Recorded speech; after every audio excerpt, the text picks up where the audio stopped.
The night descends quietly. Somewhere outside, rain is falling, or perhaps it has just stopped, and the air holds that particular stillness that comes after rain, when the world seems freshly washed, freshly made, the sound of water on leaves, on stone, on the surface of a still pond. You do not need to go anywhere tonight. You do not need to do anything. You are already here. And that, as it happens, is exactly where we begin. Tonight we are going to speak about Zen. Not the word as it appears on coffee mugs or in the titles of self-help books. Not the idea that has been smoothed into something calm and decorative and easy. We are going to speak about Zen as it actually was, and as it actually is. A living tradition, more than 2,000 years old. One that has passed through many countries and many centuries, and many human hands before arriving, quietly and without announcement, in our lives today. And here is something worth pausing on, right at the beginning, before we go any further. Something that even many Japanese people do not know. The word Zen, the very word, that short, clean syllable that carries so much weight in the modern world, is not originally a Japanese word at all. It is the Japanese pronunciation of the Chinese word chan, and chan, in turn, is the Chinese pronunciation of the Sanskrit word dhyana. Dhyana, a word from ancient India meaning deep meditative absorption. That short word Zen contains within it the voices of 3 civilizations, 3 languages, 3,000 years of human longing for stillness.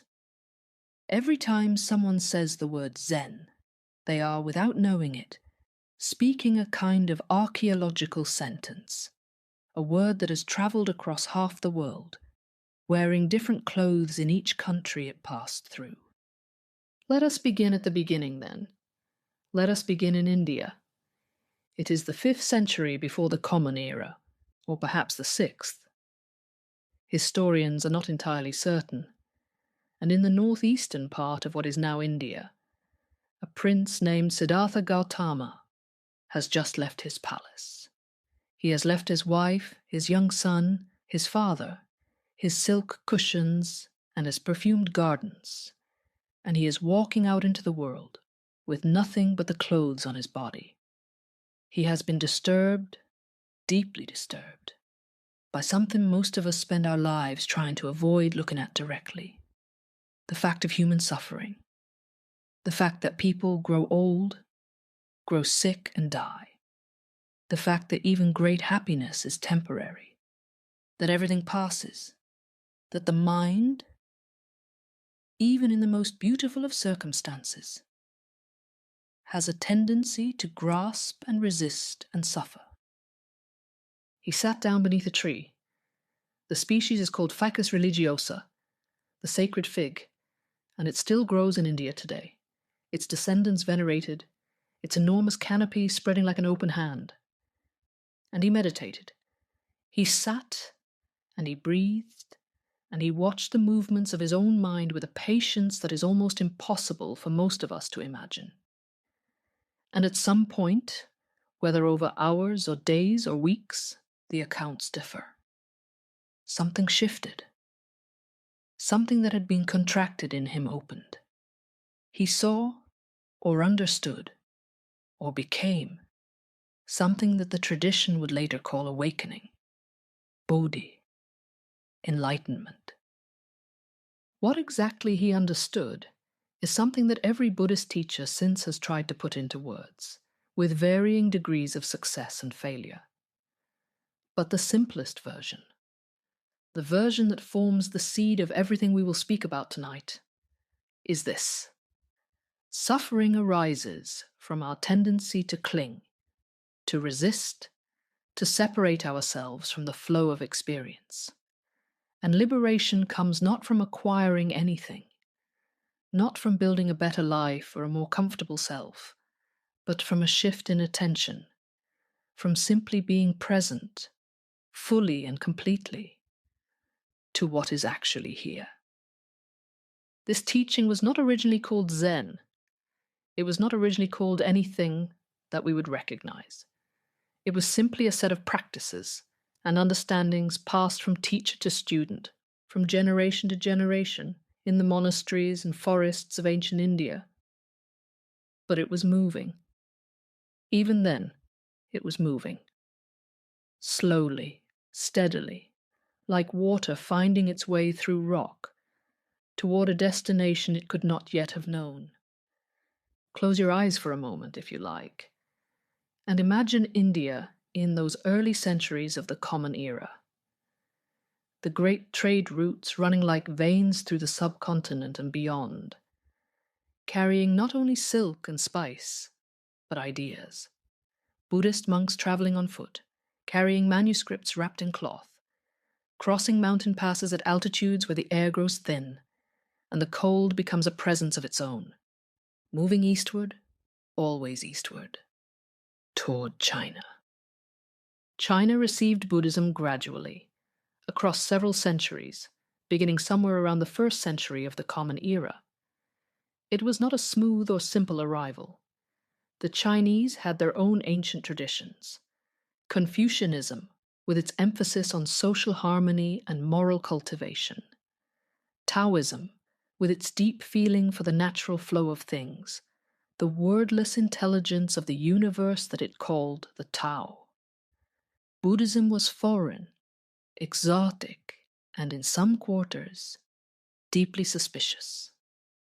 For centuries, Chinese scholars debated whether Buddhist ideas were compatible with Chinese life. And then, in the 5th century, something happened that would change everything. A monk arrived in China. His name, in the Chinese rendering, was Bodhidharma. In Japan, he is known as Daruma, and his image, a round red figure with fierce eyes and no legs, sits on the shelves of Japanese households to this day, staring out with an expression of absolute, uncompromising attention. He is one of the most recognizable figures in Japanese culture, and yet most people who display his image would not know his story. Bodhidharma, according to tradition, was an Indian monk, though some accounts suggest he may have been from Central Asia or Persia, and historians are not certain of his origins. What matters is not the geography of his birth, but the intensity of what he brought with him. He arrived in China, met with the emperor, and when the emperor asked him, proudly seeking approval, how much merit he had accumulated through his many acts of Buddhist devotion, through building temples and copying scriptures and supporting monks, Bodhidharma looked at him and said, "None whatsoever." The emperor was, understandably, unsettled. "What, then," he asked, "is the highest truth of Buddhism?" "Vast emptiness," said Bodhidharma. "Nothing holy."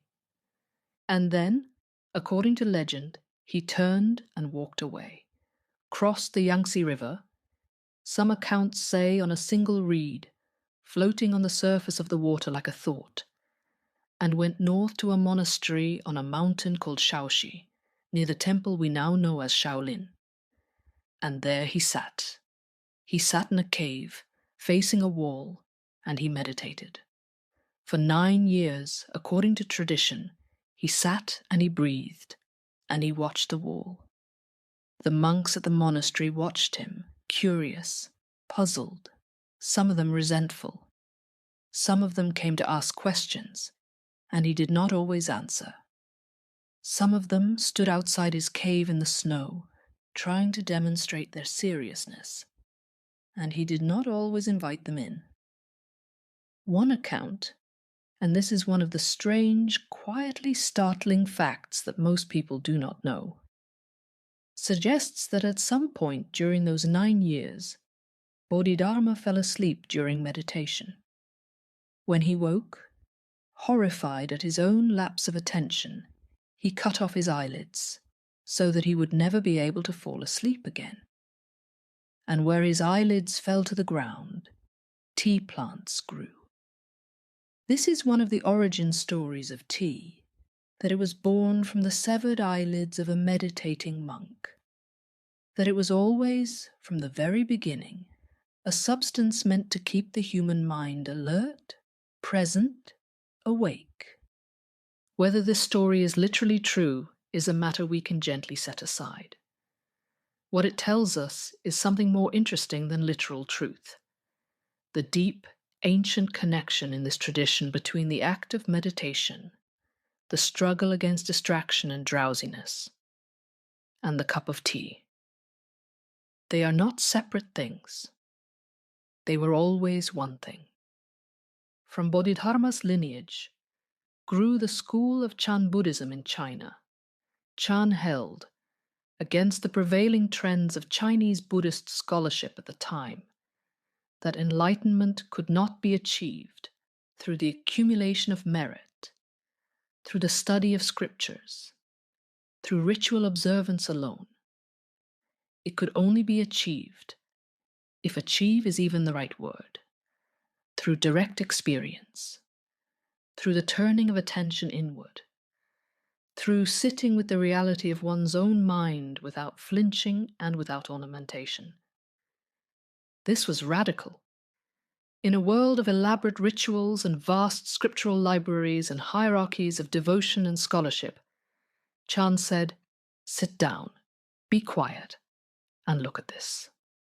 For several centuries, Chan flourished and evolved in China, developing its own masters and its own literature and its own particular culture of awakening. It produced extraordinary teachers. It produced some of the most interesting and peculiar teaching stories in the history of human thought. And then, across the sea to the east, a chain of islands was waiting, young and eager and hungry for new ideas. Japan, in the 12th century, was a country in transformation. The old imperial culture of the Heian period, that world of diaries written by moonlight, of poetry composed at dawn, of robes layered in 40 different colors, to suggest the gradations of the seasons, was giving way to something harder and more martial. The samurai were rising. Power was shifting from the court to the warrior class. And into this shifting world, in the year 1191, a Japanese monk named Eisai returned from his studies in China, carrying within him something new.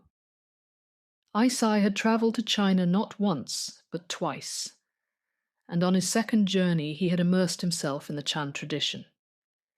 He brought back with him not only the teachings, but tea seeds, those same seeds whose legendary origin lies, if we trace the story far enough, in the cave of Bodhidharma. He planted them in Kyushu and began to teach. He wrote a text called Kissa Yojoki, which translates roughly as maintaining health by drinking tea. And in it, he made the famous declaration that Japan is a country that loves illness, by which he meant that the people of his time were depleted, unwell in body and spirit, and that both tea and meditation were medicines for this condition. Eisai is considered, along with the slightly later master Dogen, one of the two great founders of Zen in Japan. But their approaches were different in ways that matter. Eisai founded the Rinzai school of Zen, which emphasizes sudden awakening, the use of the koan, the sharp encounter between teacher and student, designed to push the mind past its habitual patterns of thought. Dogen founded the Soto school, which emphasizes gradual practice, the endless patient repetition of zazen, seated meditation, as both the path to awakening and the expression of awakening itself. Dogen is one of the most remarkable figures in the history of Japanese thought, and perhaps one of the least widely known outside specialist circles. He was born in 1200, orphaned young, his mother died when he was 7, and this early encounter with loss is thought to have deepened the question that would drive his entire life. Entered a monastery as a child, and spent his life asking a question that sounds simple but contains within it an almost geological depth. If all beings already possess Buddha nature, if awakening is not something we acquire but something we already are, then why do we need to practice? If the gold is already there, why do we need to dig? He could not find a satisfying answer in Japan. The Buddhist establishment of his time seemed to him to have settled into comfort and convention, more concerned with ceremony and social position than with the living question of how to wake up. So he traveled to China as a young man, seeking an answer. He spent years studying, wandering, encountering teachers who were brilliant, and teachers who were limited, and teachers who were, in his view, simply wrong. Teachers who emphasized the accumulation of doctrinal knowledge at the expense of direct experience. He was impatient with them in the way that only someone who has glimpsed what they are looking for can be impatient with those who haven't. And then he found his teacher, a master named Rujing, at a monastery on a mountain, a man of such absolute sincerity and such disregard for ceremony and reputation that Dogen recognized him immediately as someone genuinely awake. Rujing was known, among other things, for scolding his monks during early morning meditation, not with cruelty, but with a fierce, caring insistence. He once berated a monk who was dozing. Studying Zen is the dropping of body and mind. Why are you dozing? The phrase stuck in Dogen's mind, the dropping of body and mind. Under Rujing's guidance, something in Dogen opened. He described his experience, and here we must note that Dogen was famously reluctant to describe enlightenment in simple terms, distrusting any account that made it sound like an acquisition, a destination reached, as the dropping away of body and mind. Shinjin datsuraku, the falling away of the sense that there is a fixed, solid self that needs to be protected and maintained and improved. Not a dramatic event, not a thunderclap or a vision. Something quieter and more complete than that. Something more like a loosening than an opening. More like the setting down of a very heavy bag than the arrival somewhere new. He returned to Japan and began to teach. And what he taught, above all else, was zazen. He taught it not as a technique for achieving something, not as a means to an end, but as what he called shikantaza. Just sitting. Nothing more and nothing less. Sitting without agenda, sitting without even the goal of awakening, sitting as the direct expression of what he called the Bodhidharma itself. For Dogen, zazen was not practice for enlightenment. It was the enactment of enlightenment, again and again, moment by moment, without beginning and without end. This teaching created a division that persists in Japanese Zen to this day. The Rinzai school, descended from Eisai, emphasizes sudden awakening through the koan system, the sharp, destabilizing encounter with a paradoxical question that pushes the mind past its habitual structures. The Soto school, descended from Dogen, emphasizes gradual practice, the patient and endless repetition of just sitting. Both schools have their masters, their arguments, their moments of extraordinary teaching, their moments of institutional comfort and complacency. In Japan today, both continue, side by side, different in method but pointing, the teachers would say, at the same moon. Let us sit for a moment with what zazen actually involves, because it is easy to have a vague idea of meditation without ever really understanding what happens in the body during the practice. And it is worth understanding, because zazen is not what most people imagine. It is not relaxation, though relaxation may come from it.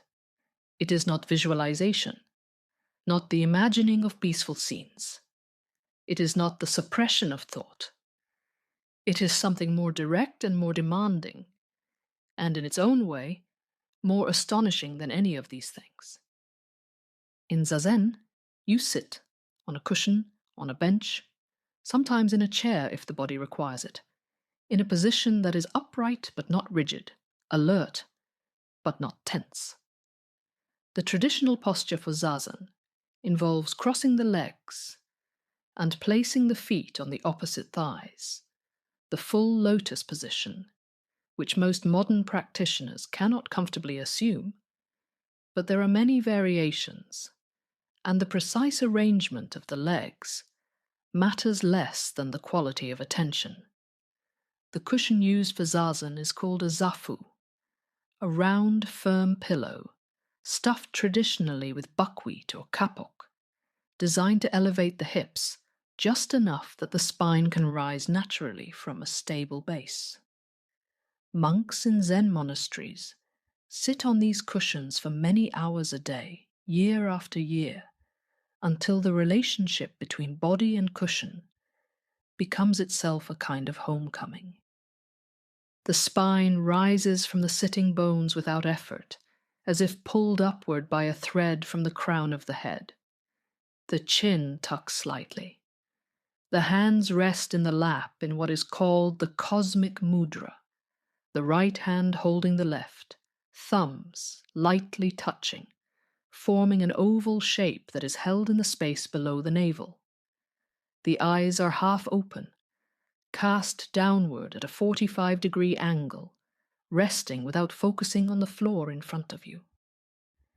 This is important. The eyes in zazen are not closed. This is not sleep, and it is not a withdrawal from the world.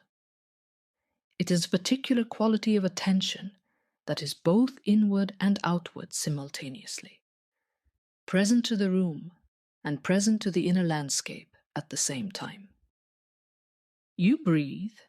You do not try to breathe in any particular way. You simply let the breath move through the body as it wishes to move, deep or shallow, fast or slow.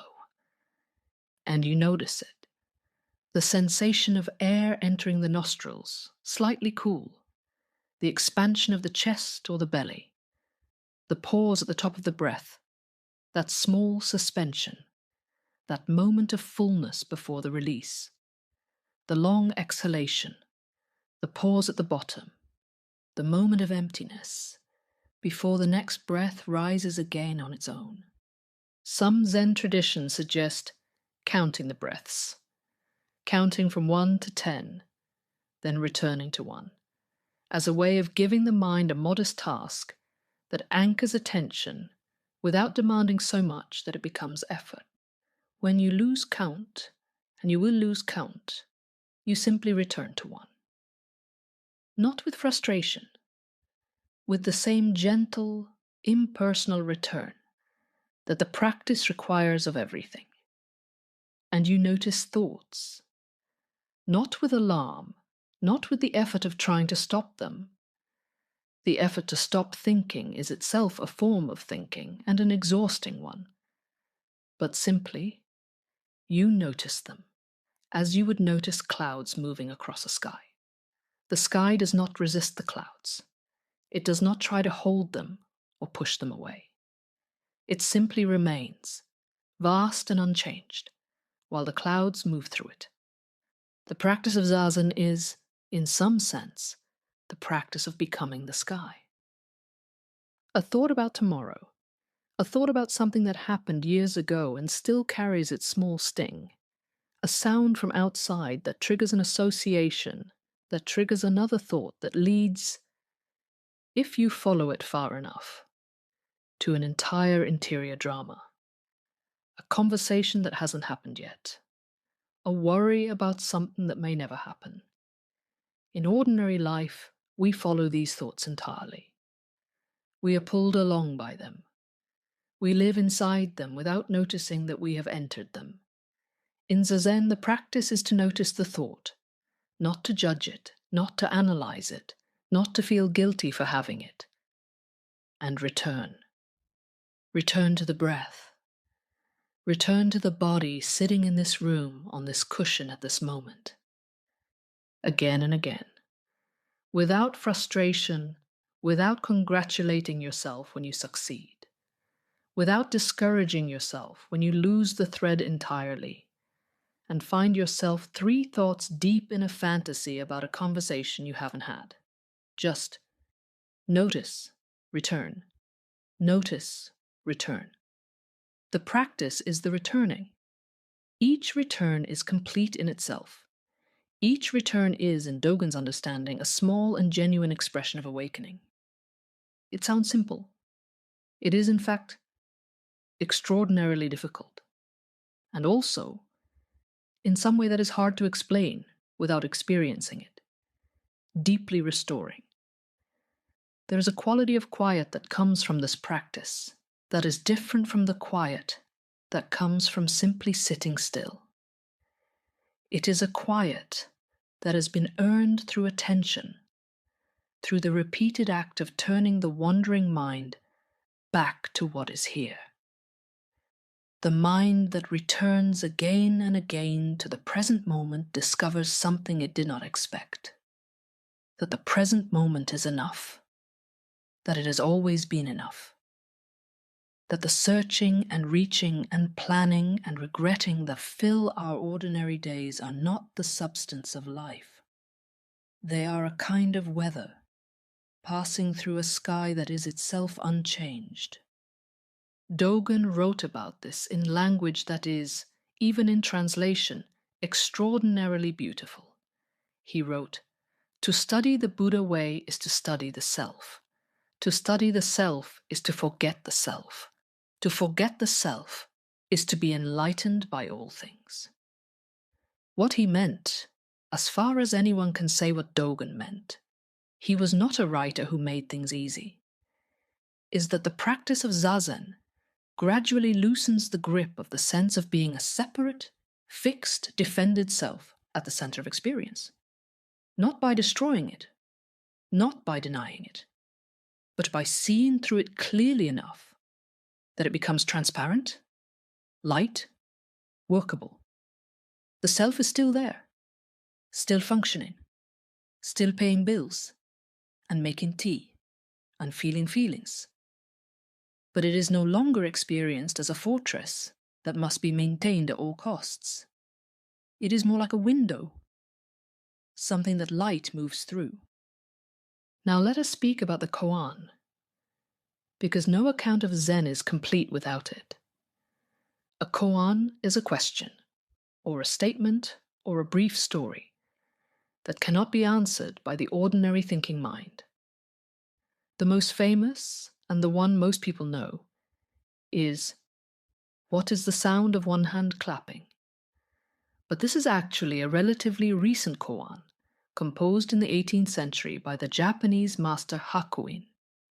The tradition of the koan is much older, reaching back through Chinese Chan, where the great masters would test their students with paradoxical questions and expect answers that came not from the intellect, but from somewhere beyond it.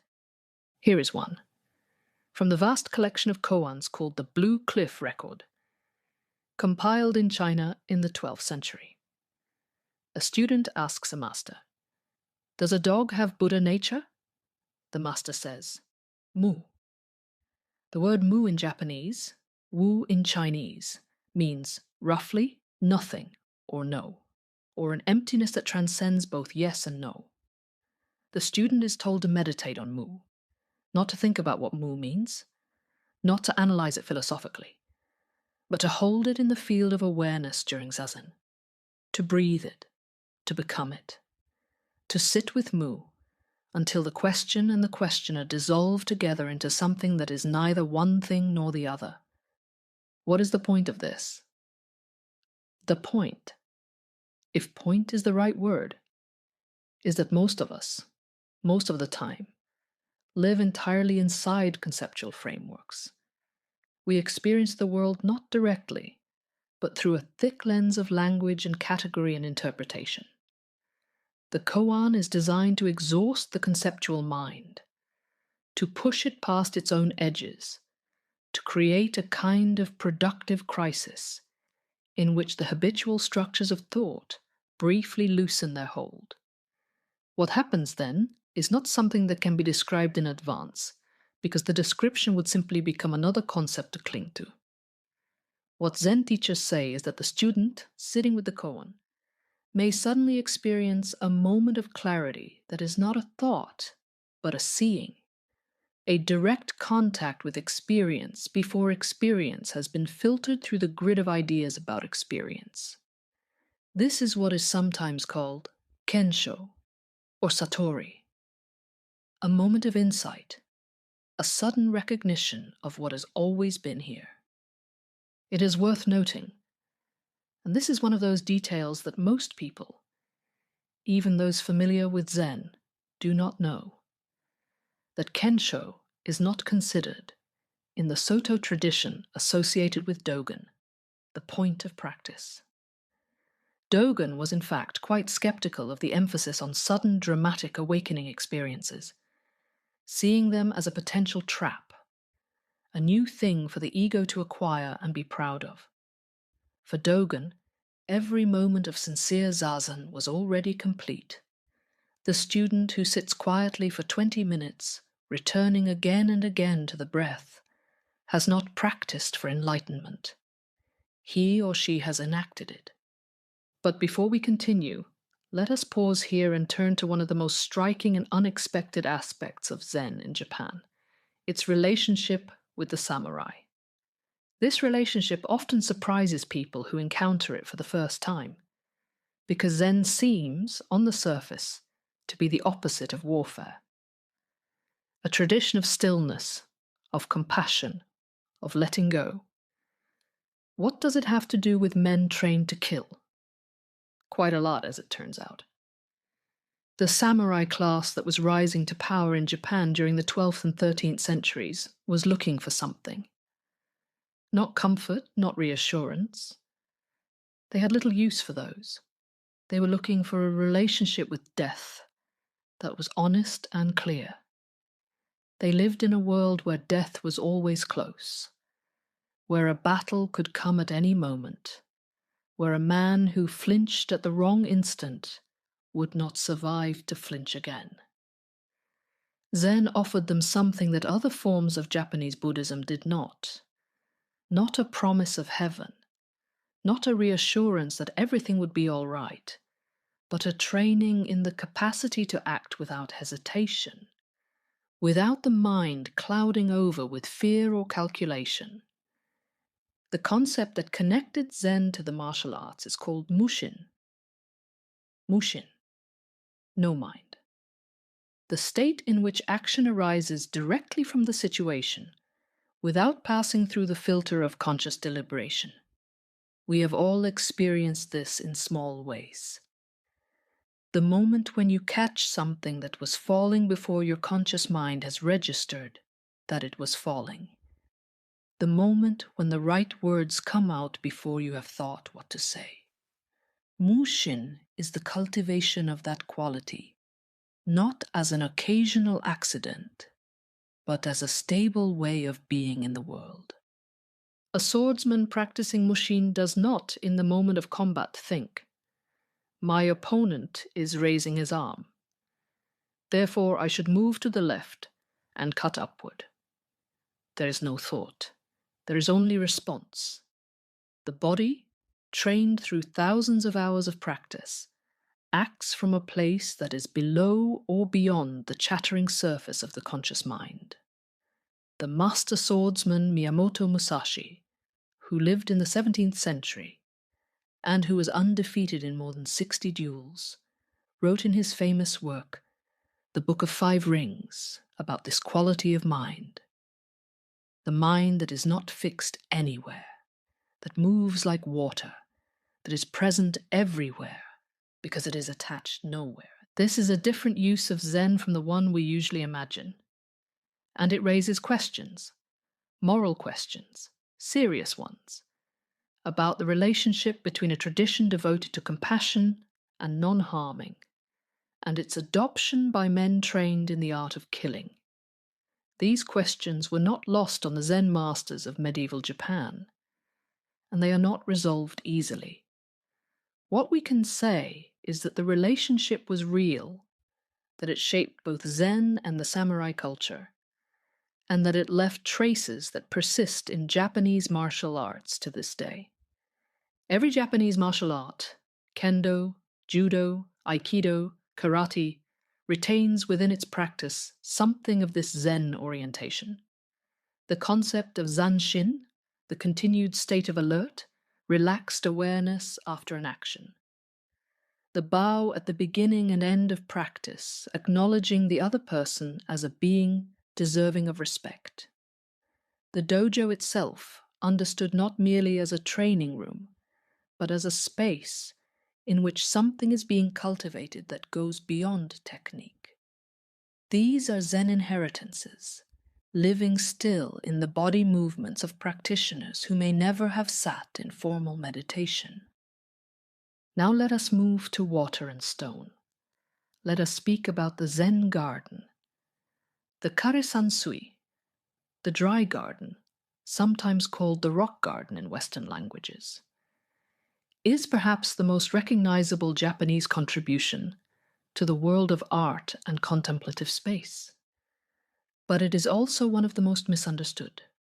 The word karesansui, literally dry mountain water, is itself a paradox. There is no water in these gardens, yet they are designed to evoke the feeling of water, of flow, of depth, of ocean. The raked gravel is the sea. The stones rising from it are islands or mountains, or perhaps simply themselves. Stones, doing nothing, being exactly what they are. The garden at Ryoanji in Kyoto is the most famous. 15 stones arranged in raked white gravel, within a rectangular space enclosed on 3 sides by an earthen wall, whose colouring shifts with the moisture in the air, becoming darker in rain, lighter in sunlight. It's visited by millions of people each year. Photographs of it appear in design books and travel magazines and the walls of offices around the world. What most visitors do not know, and this is genuinely startling, is that no one is entirely certain when it was made, who designed it, or what it is meant to represent.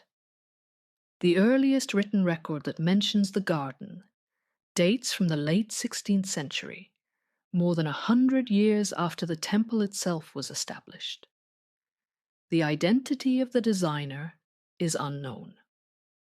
Some scholars have attributed it to the painter Swami, others to a group of craftsmen called Kawaramono, labourers of the riverbank who specialized in garden construction and who occupied a low position in the rigid social hierarchy of medieval Japan.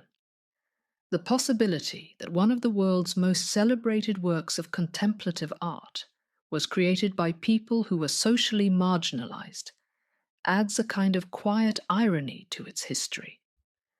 The purpose of the arrangement of the stones has been debated for centuries. Are they islands in an ocean? Mountains and clouds?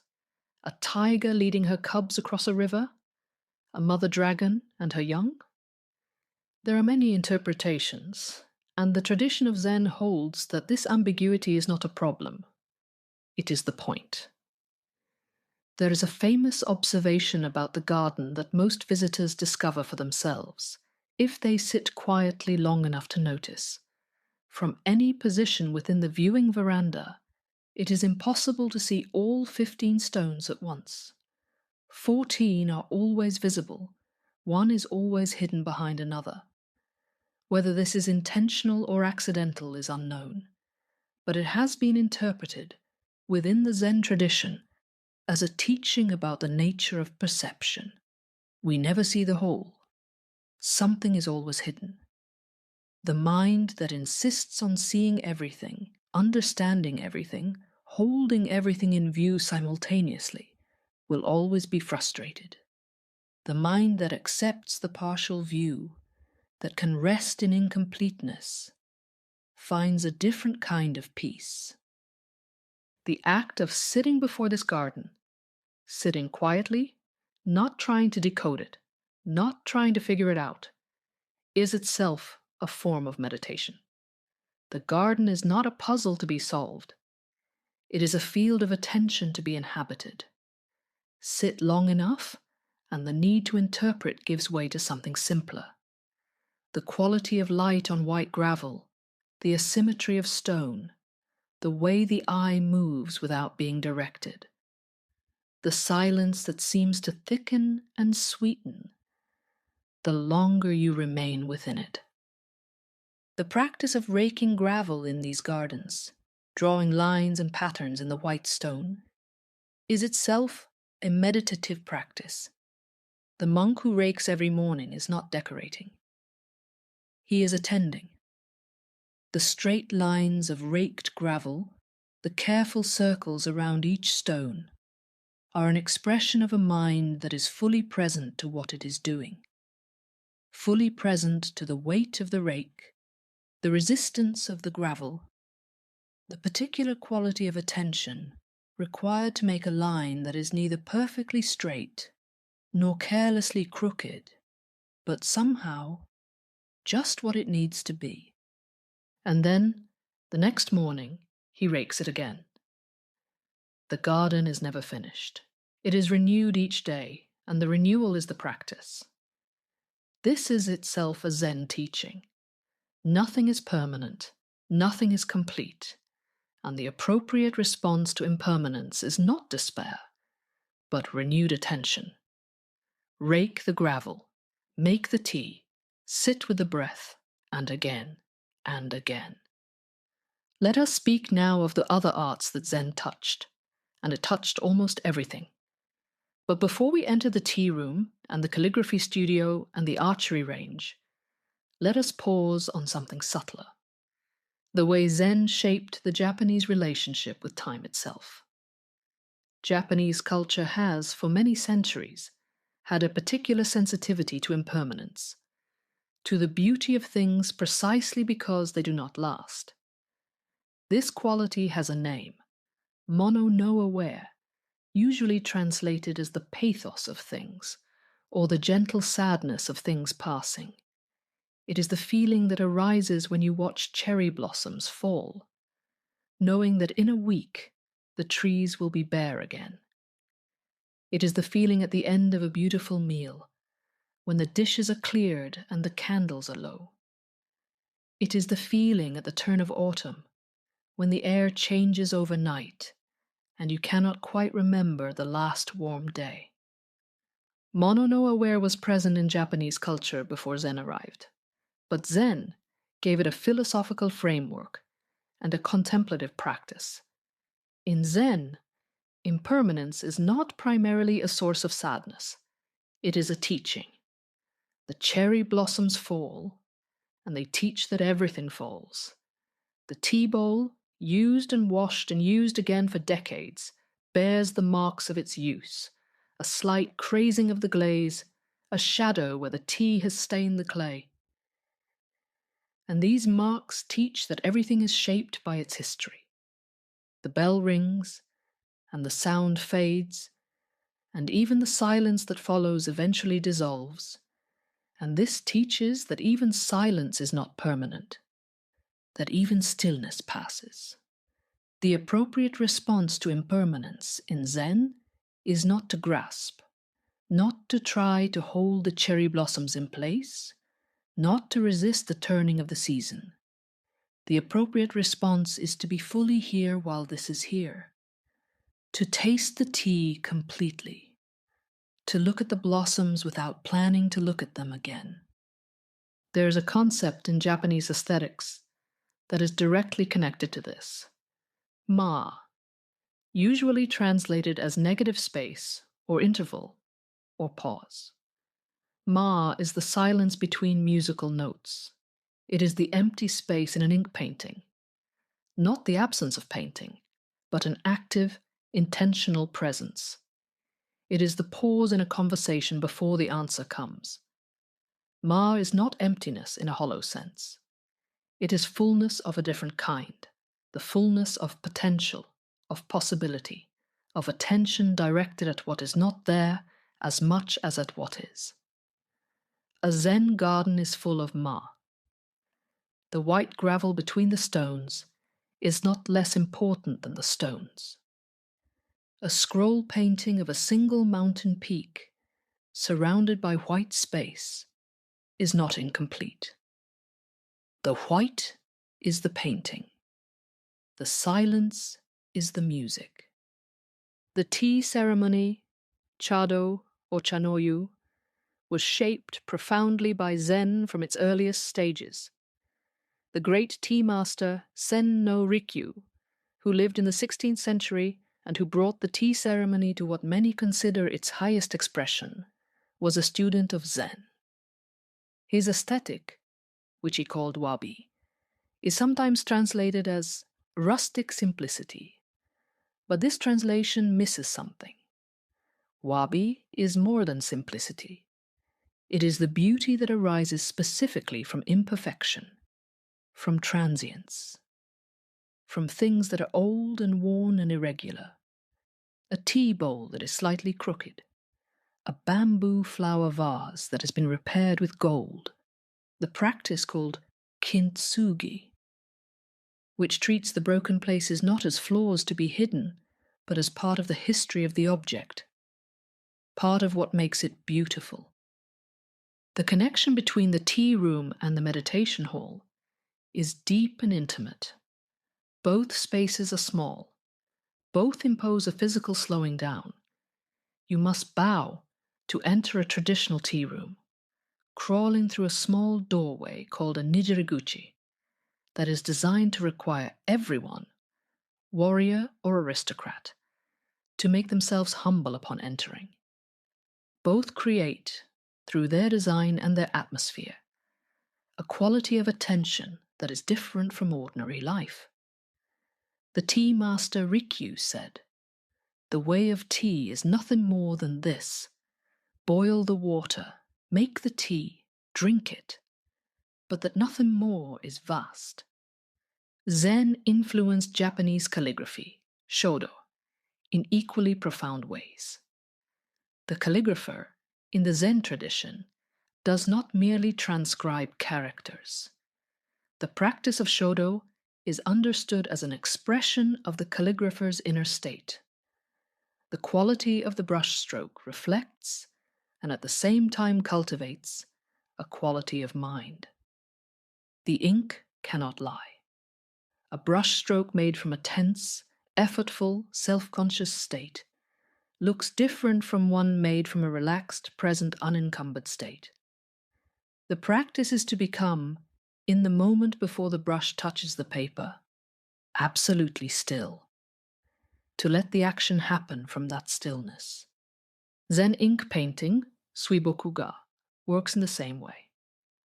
The tradition of the enso, the circle brushed in a single stroke, is perhaps its most famous expression.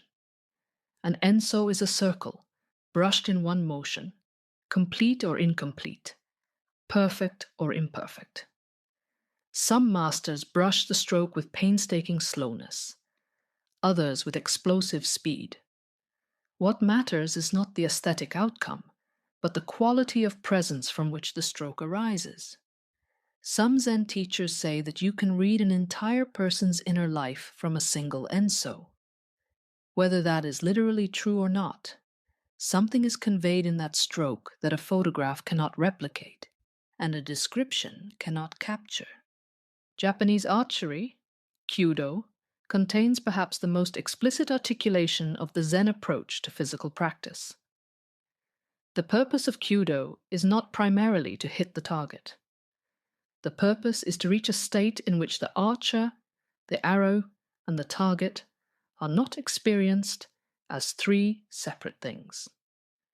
The German philosopher Jürgen Herrigel wrote about his years studying kyudo in Japan in the 1920s and 1930s in a small book called Zen in the Art of Archery. which was one of the texts that first brought Zen thinking to a wide Western audience.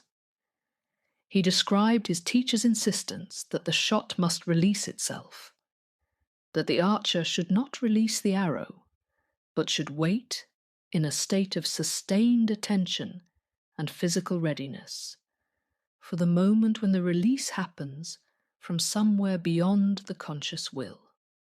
After years of frustrated effort, after his teacher had repeatedly demonstrated how the shot should feel and he could not replicate it, Herrigel had an experience that he could only describe as the shot releasing itself. The arrow flew. It hit the target, but that was almost beside the point.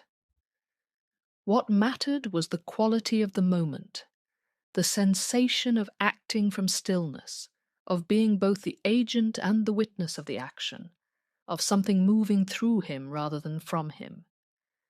This is mushin in practice.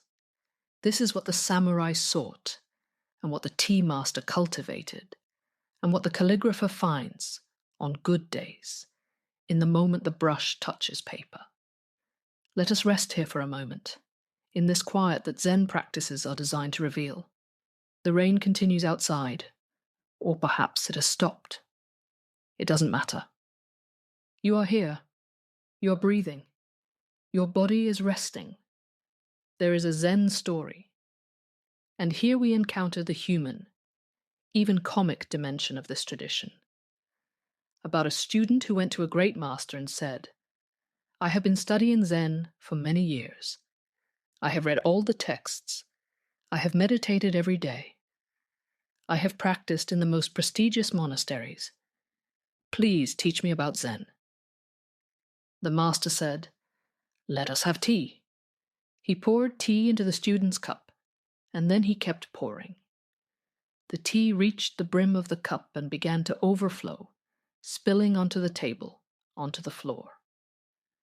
The student watched with growing alarm and finally said, "The cup is full. You cannot pour any more." The master set down the teapot and said, "You are like this cup.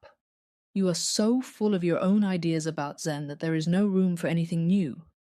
Come back when your cup is empty." This story is among the most retold in the Zen tradition, and it is often cited as an illustration of the danger of intellectual pride, of the self that accumulates knowledge as a form of achievement. But there is something else in it too, something about the nature of attention itself. To receive anything, a teaching, a taste of tea, a moment of quiet, requires a kind of inner emptying, a willingness to not know, a willingness to be, for this moment, without the armor of expertise and interpretation. This willingness is what Zen calls shoshin, beginner's mind, the mind that approaches even familiar things as if for the first time. The famous Zen teacher Shunryu Suzuki, who was one of the founders of Zen in America, and who taught at the San Francisco Zen Center from the 1960s until his death in 1971, wrote in his book, Zen Mind, Beginner's Mind. In the beginner's mind there are many possibilities, but in the expert's mind there are few. This book, published in 1970, became one of the most widely read books on meditation in the Western world, and it remains in print today. That a Japanese monk teaching in California could write something that would speak so directly to the hearts of millions of people who had never set foot in a monastery is itself a testament to something, to the universality of what Zen is pointing at. The hunger for presence that lives in every human being regardless of culture or century. How did Zen come to the West? The story is more complicated than is usually told, and it involves some surprising twists. The formal introduction of Zen to Western audiences is often credited to D.T. Suzuki, Daisetsu Teitaro Suzuki, a Japanese scholar who began writing about Zen in English in the early 20th century, and whose books were read widely in Europe and America. Suzuki had a gift for translating Zen ideas into a language that Westerners could engage with intellectually, and his influence was enormous. He influenced Carl Jung, who wrote a preface to one of Suzuki's books, and spent years reflecting on Zen in relation to his own ideas about the unconscious. He influenced the Beat Generation writers, Jack Kerouac, Allen Ginsberg, who found in Zen a permission to question the values of post-war American society, to pursue freedom and spontaneity and a kind of sacred irresponsibility. But something was also, inevitably, lost in translation. The Zen that arrived in the West was often stripped of its ritual context, its community structure, its demanding ethical framework. It became, in many Western minds, primarily a technique, a way to reduce stress, to enhance performance, to feel calmer and more centered. These are not bad things, but they are not the whole of Zen.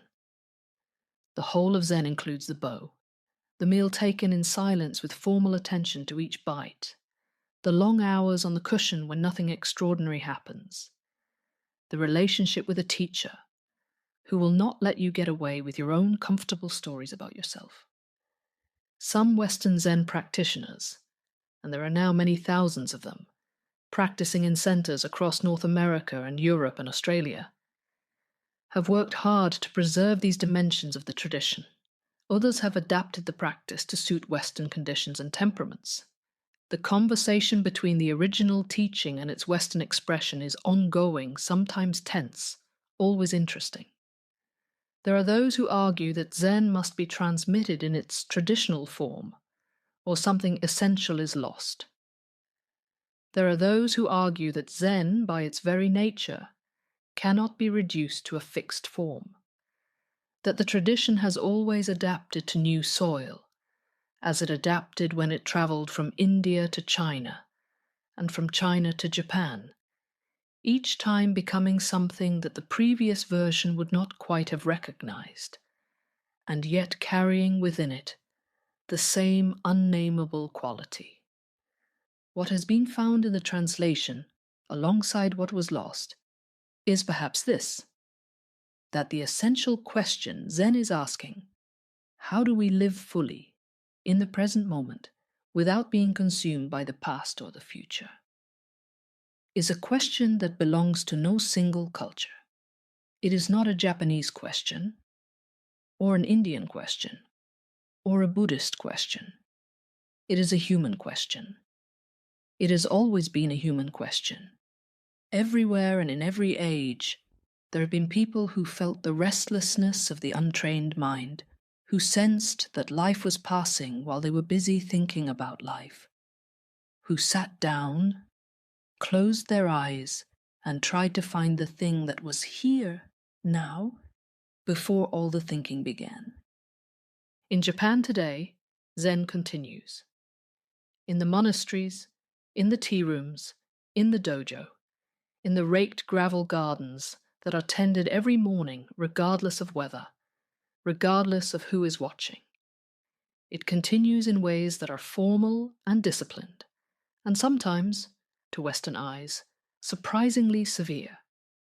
The life of a monk in a Rinzai Zen monastery is not gentle. The schedule begins before dawn. The work is physical. The meditation sessions are long, and the teacher may strike a dozing student with a flat wooden paddle. The kyosaku, a practice that sounds alarming, but is understood, within the tradition, as an act of compassion, a sharp return to wakefulness. And yet within this severity there is also, always, humor. This is one of the things about Zen that often surprises newcomers. How funny it can be. The Zen tradition has always made room for laughter. Not the laughter that avoids difficulty, but the laughter that comes from seeing things clearly, from the sudden recognition of the gap between what we take seriously and what is actually happening. There is a famous story about the Japanese master Hakuin, who lived in the 18th century and is considered the reviver of the Rinzai tradition in Japan. A young woman in his village became pregnant, and when her parents demanded to know the father, she named Hakuin. The village was outraged. Hakuin's reputation was destroyed. His response? When people brought him the baby after it was born, demanding that he take responsibility, he simply said, "Is that so?" And he raised the child, carefully and kindly, through the winter. The following spring, the young woman confessed that the real father was a fisherman. The villagers came to Hakuin to apologize and take the child back. His response? Is that so? He handed the child back without a word of reproach, without a dramatic display of vindicated innocence. This story is told in Zen circles as an illustration of what Zen calls non-attachment. Not the deadness of someone who doesn't care, but the lightness of someone who is not entangled by the need for things to be a certain way, for their reputation to be protected, for their suffering to be acknowledged. Hakuin cared for the child. He also let the child go. He lived inside the situation without needing it to be different from what it was. This is the practice, taken into the ordinary. This is Zen in the kitchen, Zen in the conversation, Zen in the moment of unexpected loss or unexpected grace, the raked garden, the koan, the long hours on the cushion. These are not the goal. They are the training ground. The goal, if there is one, is this: to be here, now, with what is actually happening, without adding to it the weight of what should have been and what might yet be. Tonight, lying in the quiet of this hour, you do not need to practice anything. You do not need to sit in any particular way or hold any particular thought. The breath moving through you right now, the weight of the body settling into the surface beneath you, the small sounds of the room and the night beyond. These are not obstacles to some other, better moment. They are the moment. This is it. This is the thing that all the sitting and all the teaching and all the raking of gravel has been pointing toward for 2,000 years across 3 civilizations. There is a teaching from Dogen that appears in one of his most celebrated essays, the Genjokoan, which can be translated as the question of living reality or the koan of everyday life.